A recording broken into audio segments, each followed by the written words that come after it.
In the last lecture, we added CSS transitions. Now, one obvious thing we can use instead is a CSS animation. Now, in case you're not aware, a CSS animation also has nothing to do with React. A CSS animation simply allows you to define a bit of a more complex and controlled animation than with the transition prop. Because with the transition prop, we're just saying, hey, whenever any property changes, animate that change and figure out how to animate it on your own, basically.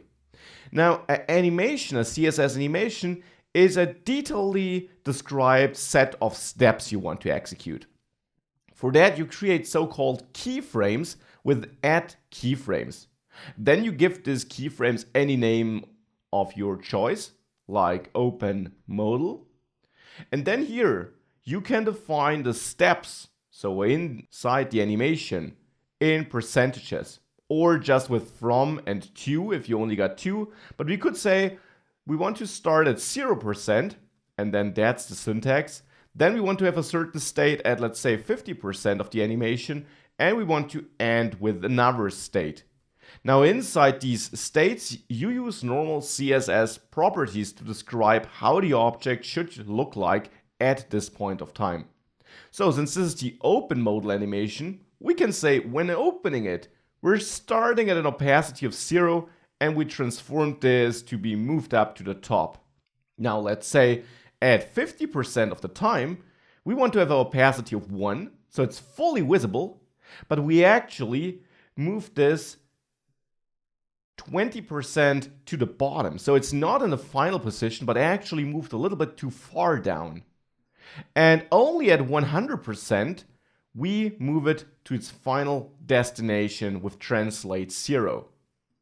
Now with that, we can use open modal in our modal open class, because this is the class which gets attached when the modal should be shown. And I no longer need to set opacity and transform here. Instead here I call animation. That's a special property which now allows us to define a set of keyframes which should be executed whenever this CSS class is present on an element. And that of course includes when it is added to an element.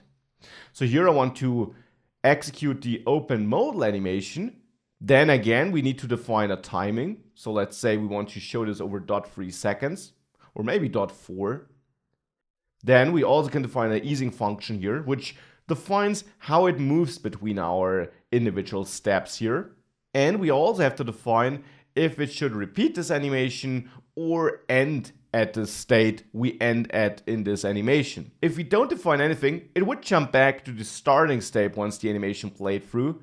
If we want to keep the final state, so the 100% state, we actually have to add the forwards value here so that it keeps the final animation step. Now with that, if we save this file and I click open modal, you see it bumps a little bit. It slides down and then slides up. Do you see this tiny bump here? That is because we push it 20% down after 50%. If you can't see it, let's simply increase this to 90% and then it should be really easy to see.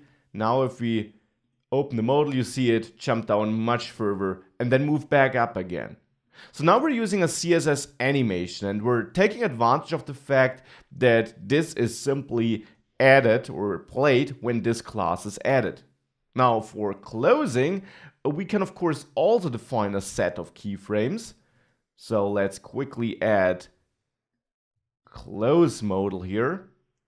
And now we want to play the opposite. So we start at an opacity of 1 and are at the position, well, the element sits at. After 50%, we maybe have an opacity of, let's say, 0.8, so still quite visible. But we slit this down a little bit. And then after 100%, we got an opacity of 0, and we move this out of the screen with minus 100% on translate Y. Now we only need to use the close modal animation, and like for modal open, we make sure that this gets added whenever the modal closed class is added. So there we play the close modal keyframe set. Now with that, if we save this, let's see it in action. Opening works as before. Dismissing also now plays our animation. And that is of course quite nice, because now we're again controlling everything with CSS, but we got more control than with the transition property, because the CSS animation property allows us to play our own set of keyframes, which we do here. And again, this has nothing to do with React, but it is important to recognize that this doesn't make it worse or bad. You can absolutely use that. And in a lot of cases, CSS animations might give you all the power you need to achieve certain animations or looks.